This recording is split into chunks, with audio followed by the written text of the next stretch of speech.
this session, and sharply at 2 o'clock we'll meet again over here as the online session is going to start.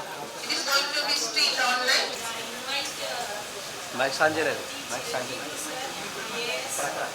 Former in-charge Vice Chancellor of Kakatiya and Sattavahana University to chair the session. So I am Chiranjeevi. I am Chiranjeevi, retired bureaucrat in your terms. I am chairing this session. Okay. Oh, thank you very much. I am an Indian Administrative Service Officer, recently retired. So I worked as previously as Vice Chancellor, in-charge Vice Chancellor for 2 universities. One is Kakatiya University. I can't hear you. Yeah. You can't hear. So you won't follow. The soundtrack is not very clear. I can't hear you. I request you to start your presentation, sir. Hello. I request you to start your presentation. It is not very slow. Nobody could stop it. And despite unnecessary, unwanted, and disruptive international relations manipulated by government and politicians, we in higher education should maintain that exchange, because people will eventually decide the future of the world. The last thing, although online is no replacement for physical interaction, it may create more equitable platform for international exchange. I will say a little bit more about it. This is to achieve breakthroughs in cultural hegemony and of the subtle hegemony, where certain academic culture is taken as the normal, as the proper, and other academic cultures are not treasured or are not admitted as parallel partners. And for this India thing, this is long history of academic and then it's a rich academic asset to play a pivotal role in creating such a platform. It may start with academics in Asia, and it may create an alternative discourse in the academic world. These are the 4 observations that it comes to my mind. That yes, we are jeopardized by the lack of a physical travel, physical change, and we cannot compensate for that. But on the other hand, let us make good use of what is available online so that we can have more online activities, we can have less expensive online activities, and we can allow, for example, poor students also to enjoy exchange online. And that is not the only possibility.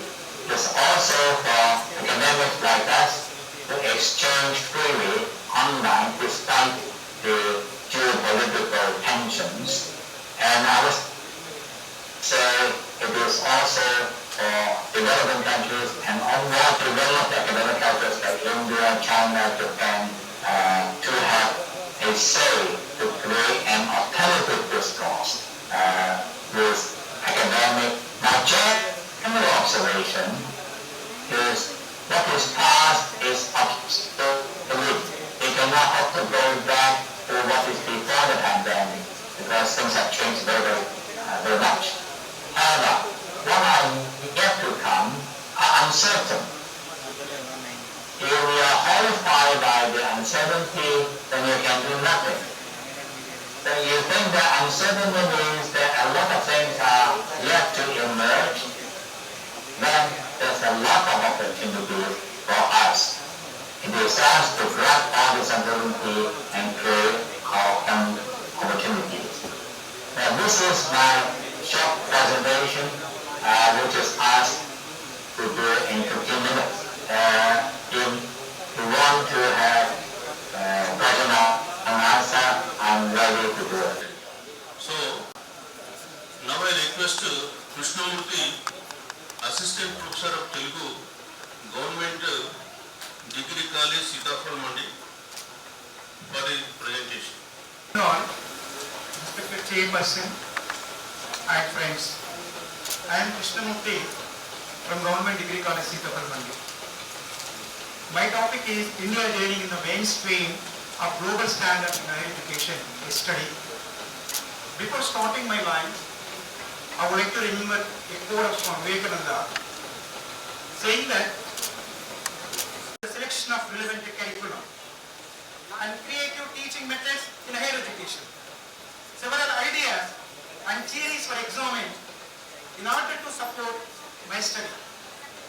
It was found that globalization influences teachers, curriculum and creative natures, relating it into the global studies. It was found that globalization influences teachers. Innovation is an important element in the globalized character relevant to the education. It was therefore proposed that teachers search out creative ways to boost their wisdom in their professional endeavor. Teachers' seminars should be conducted for the teachers in order to emphasize the necessity of increased invincible possibilities both locally and globally. As a result, it was advised that curriculum designers should keep in mind the demands of the society while designing the education curriculum. As a consequence of this, a wide range of people will be able to obtain knowledge. Since the wall of rapidity, education will be broken down. Due to the new delivery methods and curriculum flexibility, the learners will also be internally relevant, therefore fulfillment of the worldwide benchmark. Globalization is the process that leads to be a single global society. The breakdown of the borders between the diverse. Globalization is a reduction of the barriers between the countries, allowing for the free access to social relations. Globalization may be described as a heightened global social relation that connects distant regions such a manner that local events are influenced to vice versa. The process through which societies across the globe become more linked.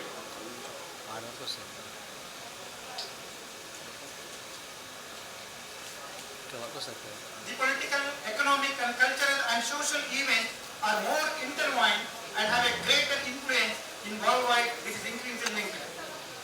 In this way, the events of other culture have ever increased and ever deeper impact on societies throughout the world. We know in a global village, it is critical that countries' education institutions and programs keep pace in the rapidly changing demands of global world. Adapting education to meet the needs of the rapidly changing world is essential for the peaceful and secure future. As a result, the Millennium Development Goals and Sustainable Development Goals. In 2000, the UNESCO in declaration we have seen that what are the Millennium Global Standards and Sustainable Global Standards. The elimination of poverty, elimination of hunger, and many diseases and environment literature, all this is taken in global declaration in 2000 UN. Are now often used interchangeably. This asks the national education program to be aligned with the global concepts, ensure that the world is healthier and more secure place. To provide consistency across different national education systems, while also acknowledging the distinct inter-characteristics and problems that each education system faces in difficult balance. The global difficulties also need international cooperation and programs to address the world and education. The world's government and international organizations must be kept in the concern. The objective of the global education standards. There are consequences for education as the context of socio-cultural bracket of learners are seldom taken into the account when conceiving the executing curriculum. In order to deal with this issue, teachers must incorporate lessons on peaceful coexistence in their curriculum in addition to those that emphasizing the national identity and citizenship. Motivating the dealing for the global standard education. It was suggested that teachers should look for unique ways to increase their dynamism in their professional endeavors. Teachers should attend the seminars, international conferences on the necessity of expanding their creative horizon in a national and worldwide scale. The requirement of society should constantly be taken into consideration where curriculum designers design higher level educational curricula for greater for giving excellent message on the mainstreaming of global standard higher education in India. All of you know that the new education policy 2020 also aims at making India a global group. India has to achieve global beta once again. In good olden days, India used to be a group item for entire world. We used to have 10 top universities during those days. I need not mention them, but for your refreshment again I am telling you. So, in those days, there was a multidisciplinary approach also in the universities. The curriculum was based on requirements of the society. So, India has produced eminent personalities in those days. So, now it is a time for us to use the challenges created by this COVID-19 and also the industry 5.0 where artificial intelligence is going to play a vital role. So these opportunities now we have to capture, utilize and emerge once again as a global leader in education. So that is the challenges for us and opportunities also thrown to us. So how India utilizes this opportunity and emerges as a global leader once again in the education system, it depends on our own present education system and also policies. So even today, the higher education is not. Good afternoon, one and all, and respected chairperson of the dais and of the dais, all the audience over here. Very good afternoon to one and all. I'm Dr. K.Kamala. I am pursuing my postdoctoral studies in the Department of Education, Smile University, and my topic here is Education 4.0 and the digital divide.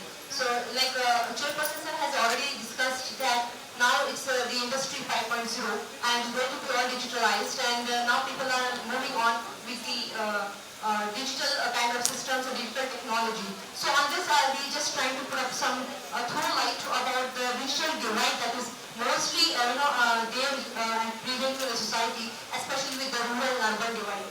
So I'll just go with the PPT here.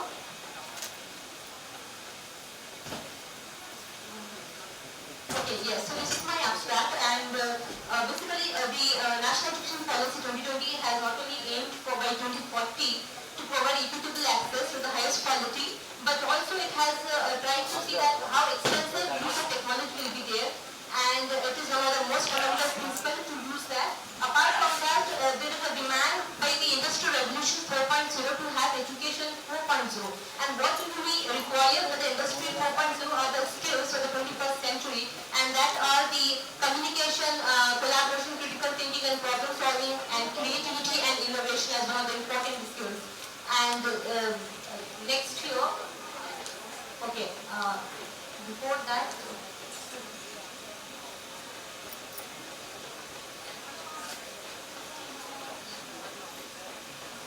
sorry for this. Okay, so this is the next one here. Because of this COVID-19 pandemic in the education, so we have tried to move further from the traditional classroom to the online kind of teaching and learning. And because of this, most of the stakeholders have now been practiced to use online education. And okay. Okay, so this is the outline of the Industry 4.0. I would talk on the topic. I would like to request in front of her. So before lunch session, after tea break, there was a invited speaker from JNU. I was quite disappointed with the words the speaker used. Okay. You have all platforms open by the government to speak on NEP 2020. If you have got any problems, talk to the government. They are available every time, 24/7. KMA is ready to accept all your proposals, requests to talk to each and every stakeholder of the society. So just pointing out some things and putting cards like Dalit card, that card. Don't play these things. These are not required. Don't politicize this platform which is meant for discussing higher education post-COVID. Okay, ma'am, I request all the organizing people who are going to conduct such kind of events, please do not invite such kind of people or try to avoid these people. We want inclusivity of the society rather than disruptive forces. Because I have worked for 25 years in the army as an army education instructor. I am proud of that thing. And even after that, I am serving society for the last 7 years in the Vignan University as assistant professor.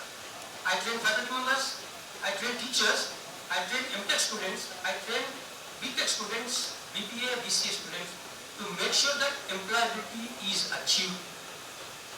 The focus of this 2020 is to make everybody to be employable. There are many aspects, many prospects, but still there are some missing gaps. The lacuna is there, the government is trying all out efforts, taking all the feedback from people, great eminent personalities to the last stakeholder of the society they are taking care of. So please, instead of going for sudden conclusions of these points, we lead to problems afterwards. I would request you not to go for that one. Better be part of the inclusivity and see what happens, how best we can make up ourselves to be fit into 2020 and make sure that once again India becomes a global leader. Thank you, sir. I will start my presentation now.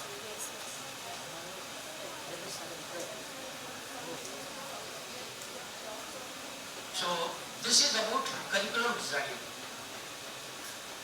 A synchronous approach by industry and academia. Why this is required?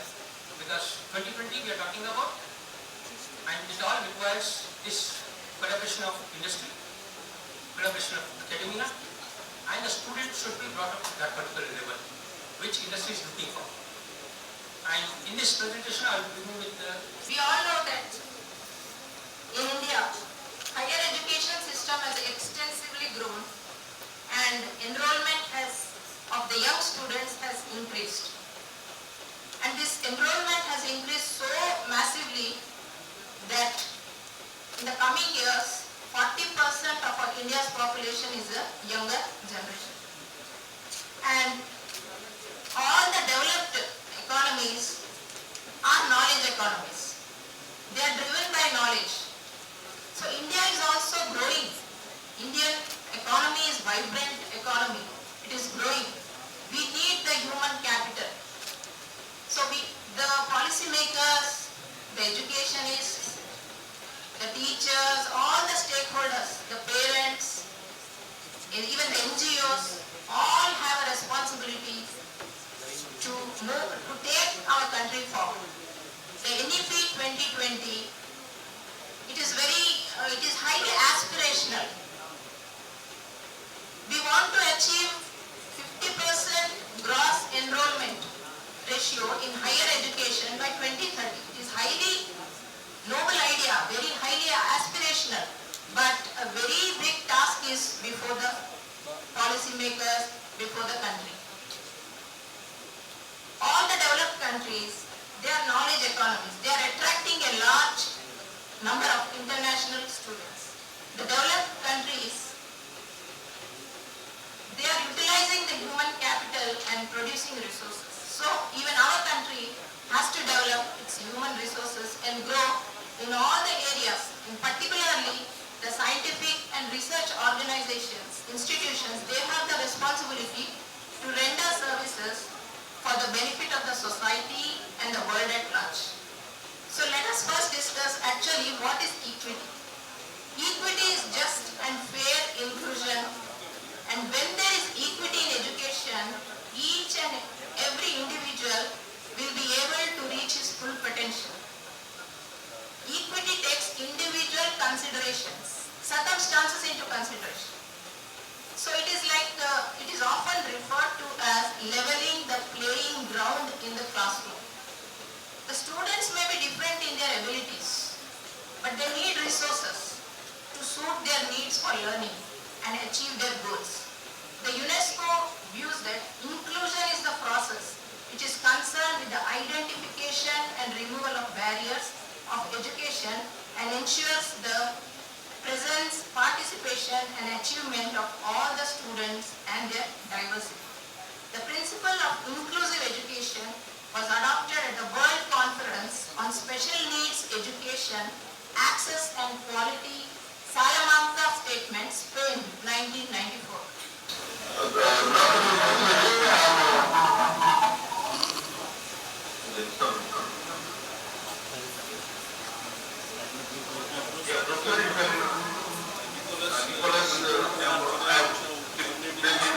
coordinating this session. Please continue your lecture on this why we need campus presentation. Please continue your why a physical campus matters in higher education. Please continue your so there is some technical I made a PowerPoint, and I could be a co-host. I can share that. So please continue, sir.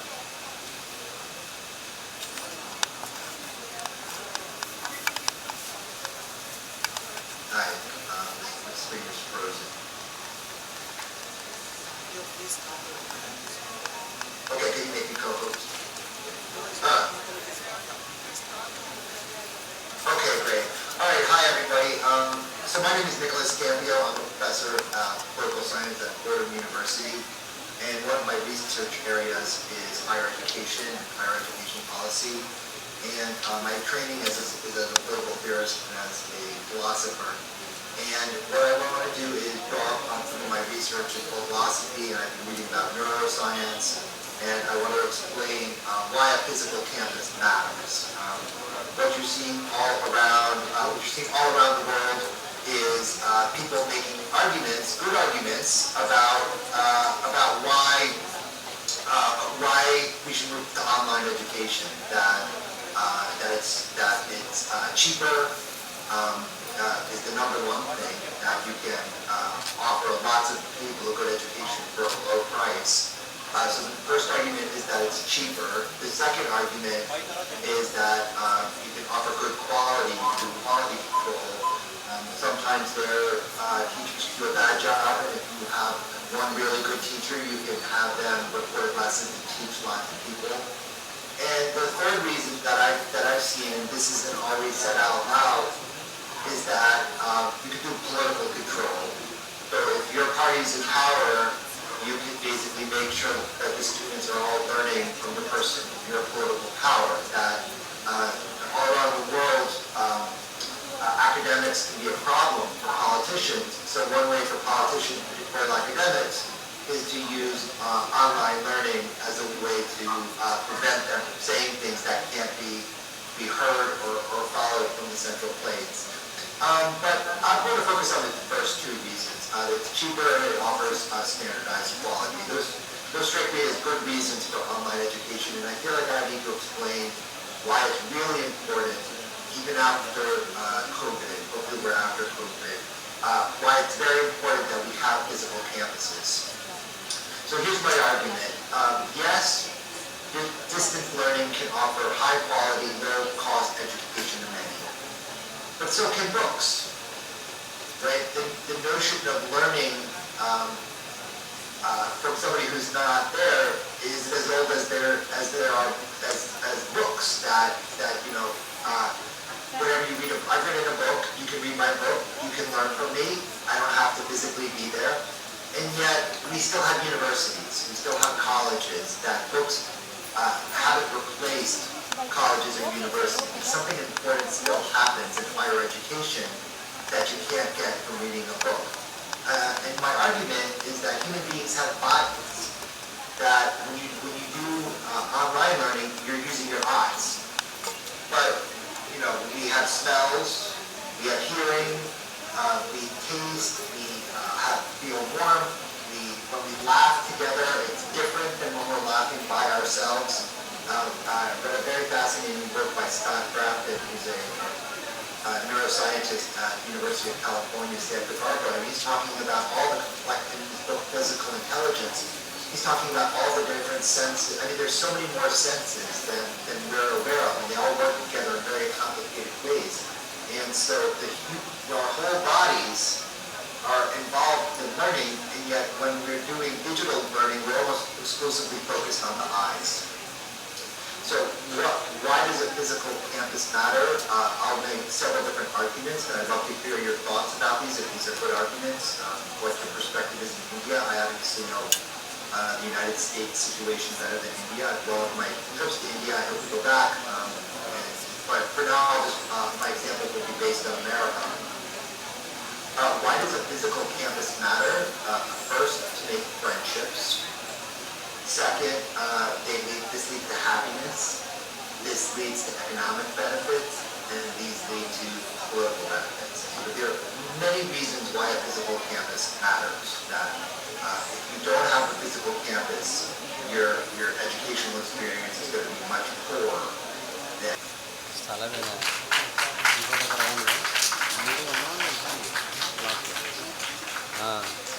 It's my privilege to thank Sri Chiranjeev sir, a retired IAS officer, to incite the occasion with his motivational thoughts. Now I request Dr. Dept sir, Koteshwara sir, and Dr. Srinivas sir to come on to the dais to felicitate sir.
Malaria people education problems, especially in pandemic 19.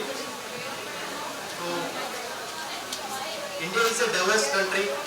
We all of us know the beauty of diversity is India. So if we talk about the beauty of India, immediately the hill states will be strike on our mind. So we feel, in vacations we want to go to this hill area, especially Uttarakhand and Himachal Pradesh. Indians could have visited the places. When you visit that places, the hills, the mountains of the Uttarakhand and Himachal Pradesh, they embrace with the warm welcome with the beauty of the nature. So that being a research scholar, if you see the other prospect of these beauty states of the country, so they have a lot of heartbreaking stories, heartbreaking problems are there in Uttarakhand and Himachal Pradesh areas. So comparatively, COVID-19 affected the entire world. 191 countries shut down their schools and education institutions overnight. We connected to immediately online education. We adopted online education in plain area people. So just before me, those who presented, they discussed about digital divide. The digital divide is huge in the marginalized areas of this country. We all thinking about the northeastern states, but because of us, because of research scholars, because of the academicians, they discussed, they sent their research proposals, they discussed with the policy maker.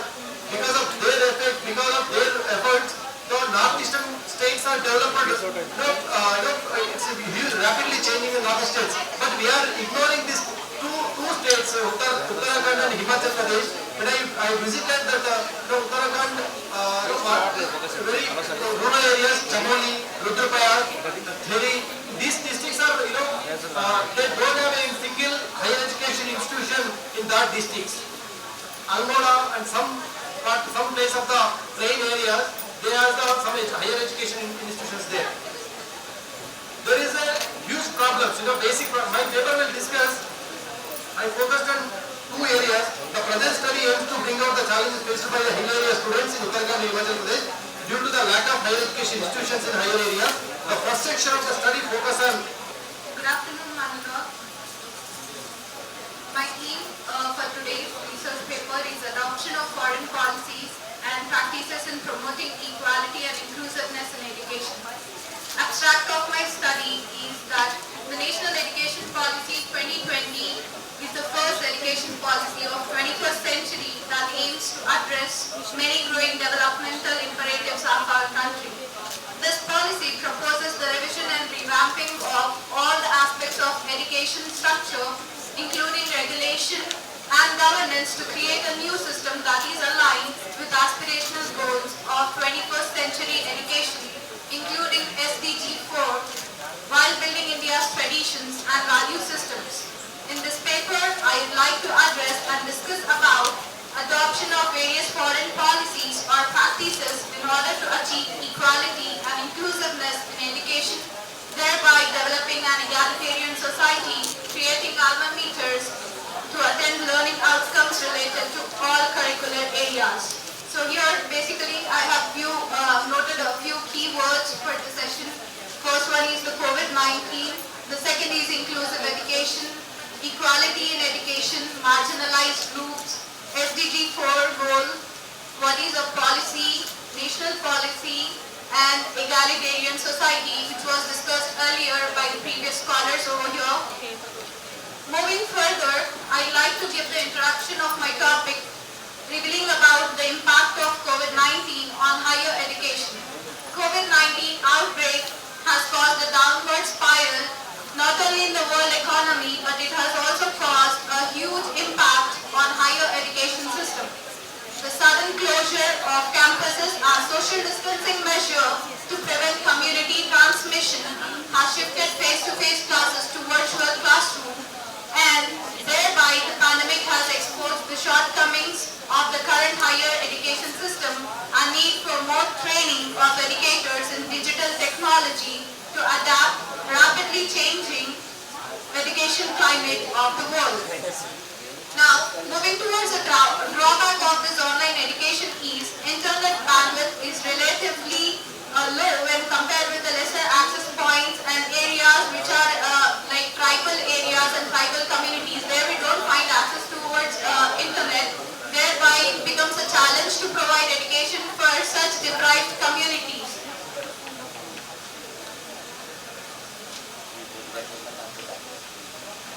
Next is the National Education Policy 2020.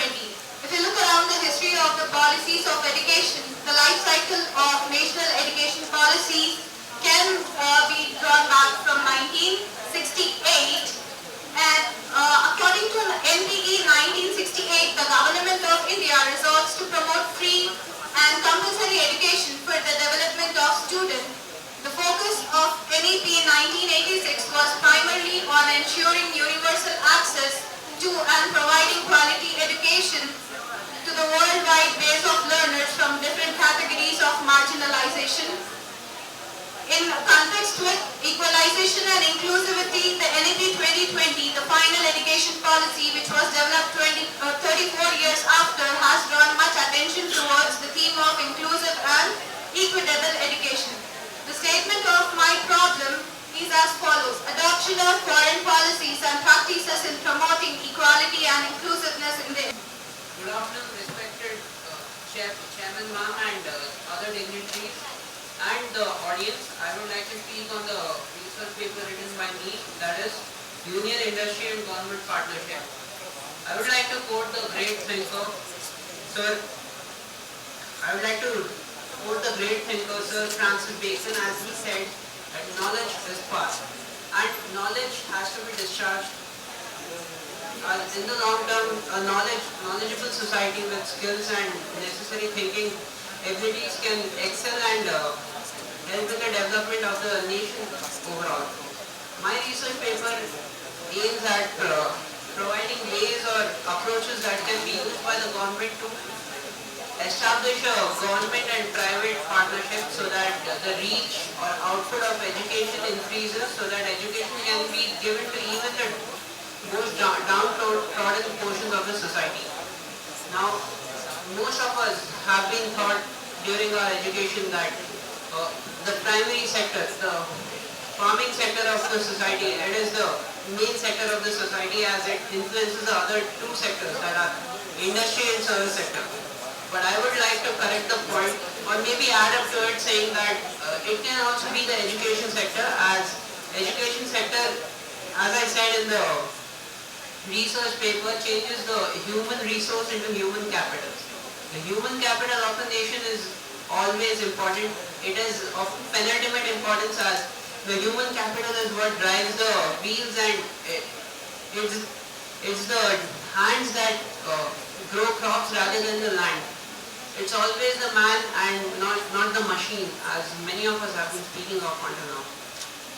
So some of the following ways have been proposed by me, which may or may not be optimum, but they can be adopted by the government, as some of them can be like adopting internet and technology in order to increase the reach of education to each and every corner of the society, or the government, they can attract FDIs as in the new education policy, so that more and more schools can be opened. The government can also reduce the tax rate on education, so that people can get education at cheaper rates, so that schools can undertake undercutting of prices. And as for the conclusion of my paper, I would like to say that education, it is the lifeblood of every student. Education brings about enlightenment.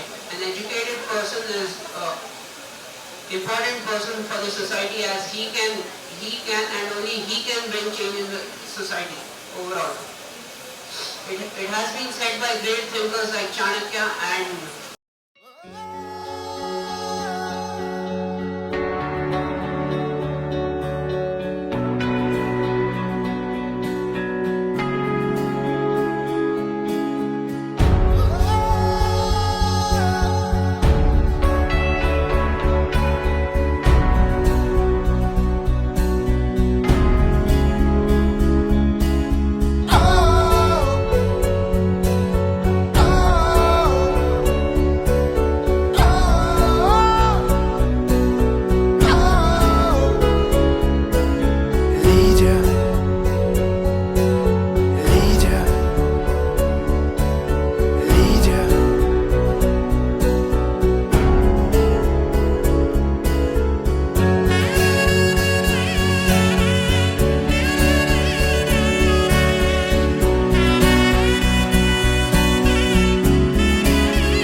Chief guest, Telangana State Council Vice Chairman Professor Venkataramana, Senior Professor, School of Management Studies and Coordinator of Technology Business Incubator Project, Central University of Hyderabad. Sir holds a master degree and a gold medalist in PhD in Business Management and has over 2.5 decades of professional experience spanning academics, research, industry and business consulting in the areas of general management, corporate strategy, banking infrastructure and service sector management. Thank you, sir. I welcome to guest of honor, Dr. V. Usha Kiran, ma'am, is a professor of commerce at Usmania. Ma'am, it is my privilege to speak to you.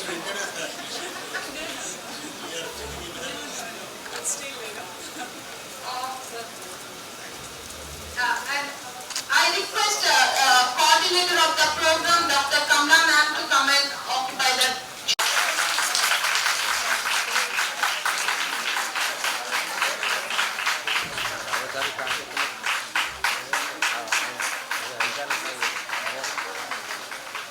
It gives me immense pleasure to thank the guest today, Professor Usha Kiran ma'am, and then Professor Venkataramana for accepting our invitation and being part of this wonderful session.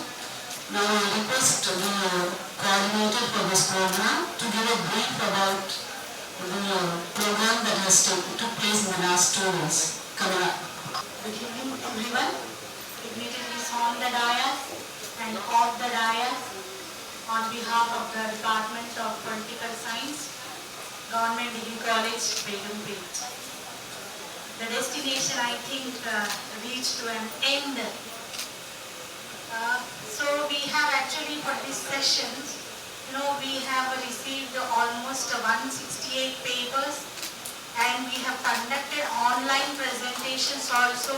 Apart from this, we have also invited international speakers from abroad.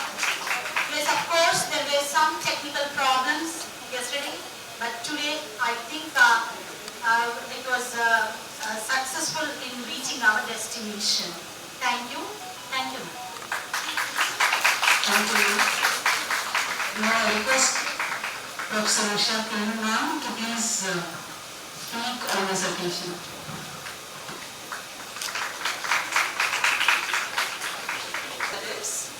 And the most important persons, the audience, we have been exposed to so much of the research works that are being taken up in this particular area. And first of all, I would like to congratulate the Government Degree College, begumpet, for having come up with this idea. It's great. That definitely great applause. Great applause.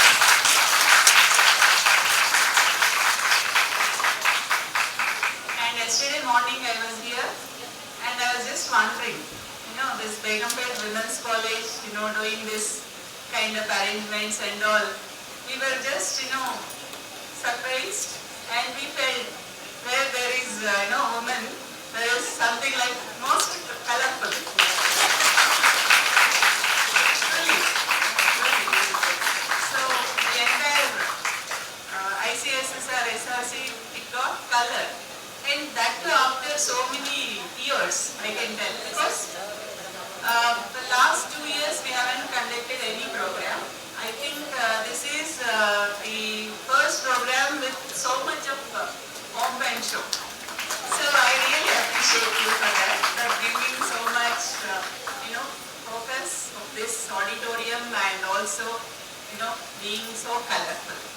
And of course, we are not less in academic inputs. That is what I heard.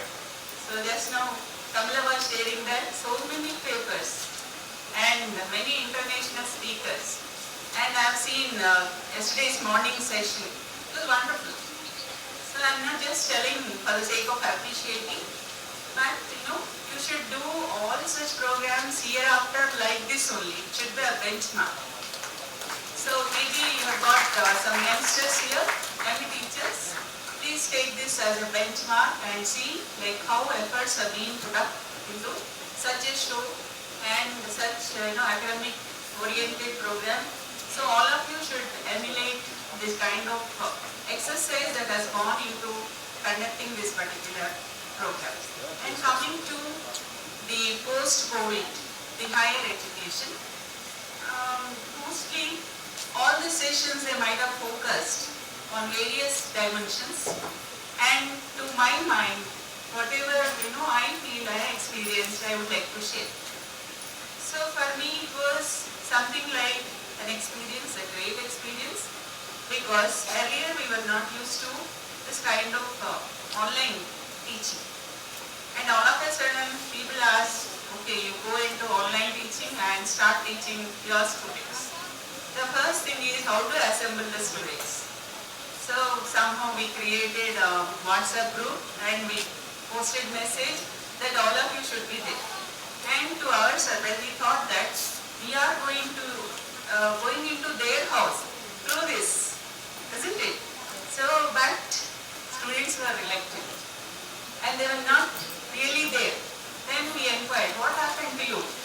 We are coming to your house, why are you not accepting us? Then they said, ma'am, there is internet connectivity issue and we stay in far off areas where there is no connection, or I put up so much of data. Thank you so much, Professor Usha, for those valuable inputs you have given with regard to the new divide, as we all see, between those having access to internet and not having access to data. Sir, this 2 days seminar, we have participants not only from Telangana, outside Telangana, across the country and also across the globe. This is the first time we have conducted this blended mode workshop, conference. We have participants listening to the sessions online. We had paper presenters online, and we had speakers, guest invitees online.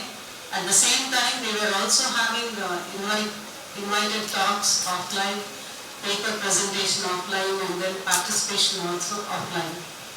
Here we have participants mostly coming from teaching community, lecturers, this being a multidisciplinary subject.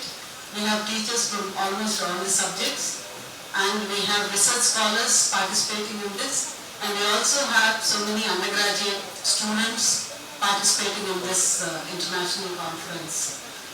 With this being first time we are conducting in this blended mode, we really had a lot of challenge in front of us to getting the connectivity made, and then trying making available for physical participants also the best of the sessions that we had who were presenting online. I would like to really thank my technical team here. We had computer science department, and then supported by physics lecturer Sundarmurthy, and then Rajan, JSPC coordinator, and Sandeep. All these three, without not a single break, for 2 days they were here, and some of my colleagues they also did not even break for lunch, because that's a challenge we had. Because it is blended mode, online people, the time we have given them, they will join. They won't understand the physical mode that it got delayed and then they will have to wait. So this was really, it taught us a lesson also, the importance of keeping on time. Not if we say 10 minutes for somebody, we were, forcing them, sending chits for every 1 minute after 7th minute. So that was the real challenge we had. And finally, it was very, very fruitful. We have so many takeaways from this session, especially the last one. The speaker was he was speaking about advantages of physical mode. So he said that why you had to build so much of infrastructure, if at all, online was effective. He started his session with that. So with these few inputs, now I request today's guest for this valedictory function, Professor Venkataraman Karuna, to please give his valedictory address.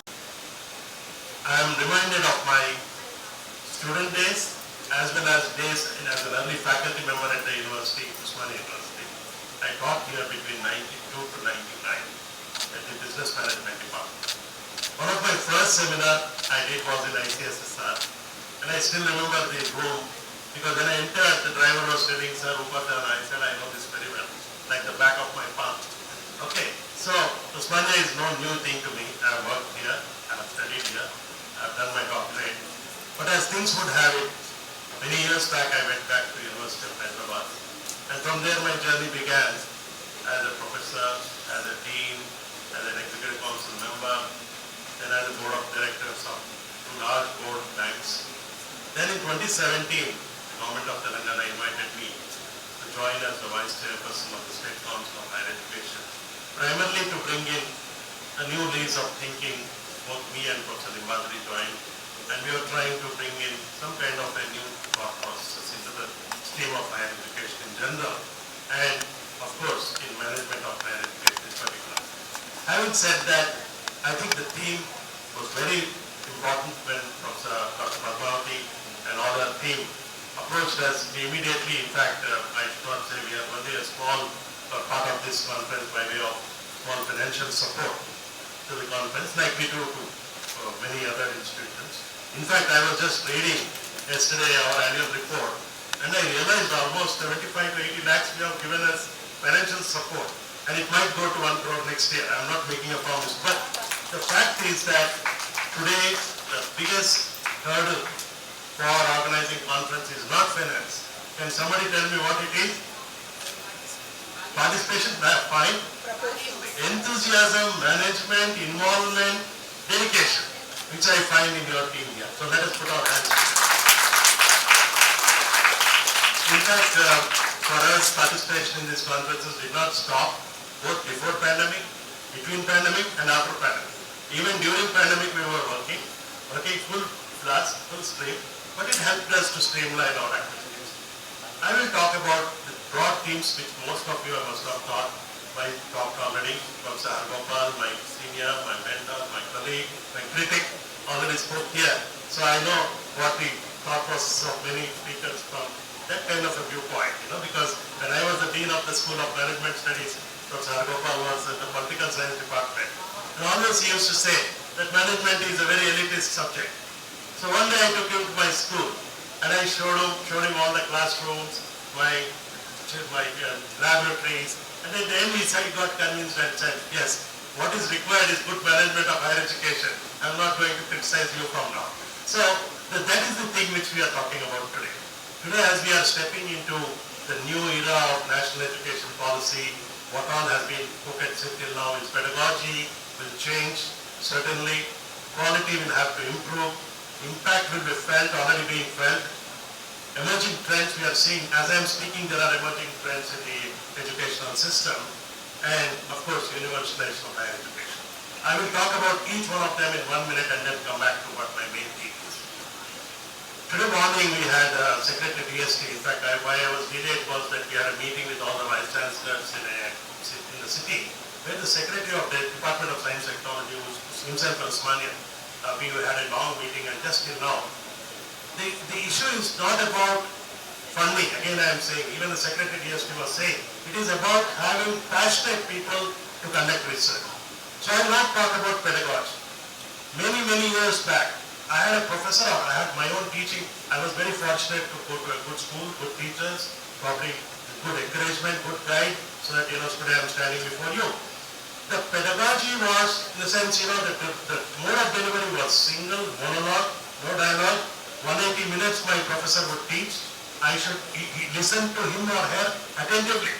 But now if you look at it, the average time span you can hold a child's attention, student's attention, or what do you call the timing?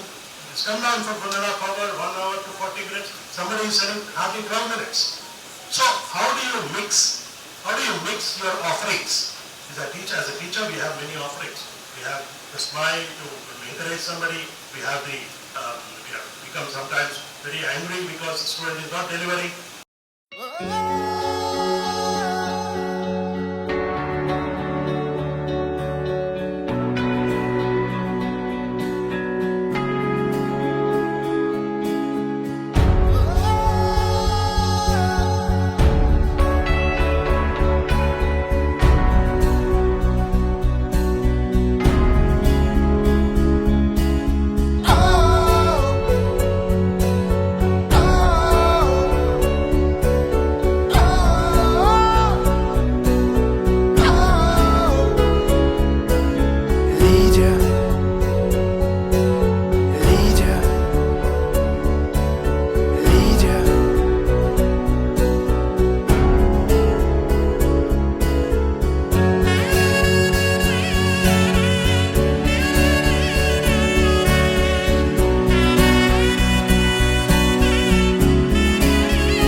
then GSCHE and NAC for their support to this conference, and special thanks to Professor Limbadri sir, who came to our conference in spite of his busy schedule. Really sir has motivated us very, he was the person every time, encourages us to, conduct this type of conferences. So really a big idol for motivation. Then I am very thankful to our teachers, Professor Ravinder sir. In spite of his busy schedule in open meet, he has, given us time. And we are also very thankful to our Honorable Commissioner, Naveen Mittal sir, who has accepted our invitation within a short span of time, and also, for releasing our conference software. I am very thankful to Professor Tirupati Rao, who addressed about the quality of the teacher and commitment of the teacher. And I'm also thankful to Professor Chendyala Tilak, who came to our conference for addressing keynote address on new dimensions in higher education in the post-COVID-19 global perspective. I'm also thankful to the chairpersons who have chaired all the 5 technical sessions. Thankful to all the participants who have presented their papers online and offline. And I'm even thankful to our staff, teaching and non-teaching staff, for their meticulous efforts in this program. I'm very thankful to NCC and NSS students of our college. I'm thankful to technical assistance which has been, provided by Dr. Sundaramurthy sir and his team. And on the other side, Dr. Annie Sharon ma'am, who is taking care of the other sessions. Really, it's a great effort. Then I'm very thankful to international speakers. So,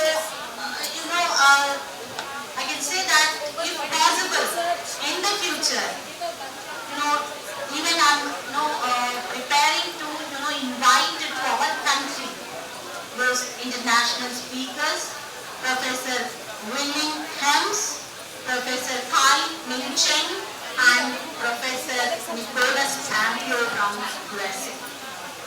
So, then I'm very much thankful to all the committees which have been, framed by our college, who have put, efforts, lot of efforts. And for organizing this conference, since last 15 days, there is no sleep at all for me. Today, by seeing this atmosphere, you are staying till 5:30. It was 5:30 also. So I'm very happy. Today I think I can sleep, I can have a proper sleep.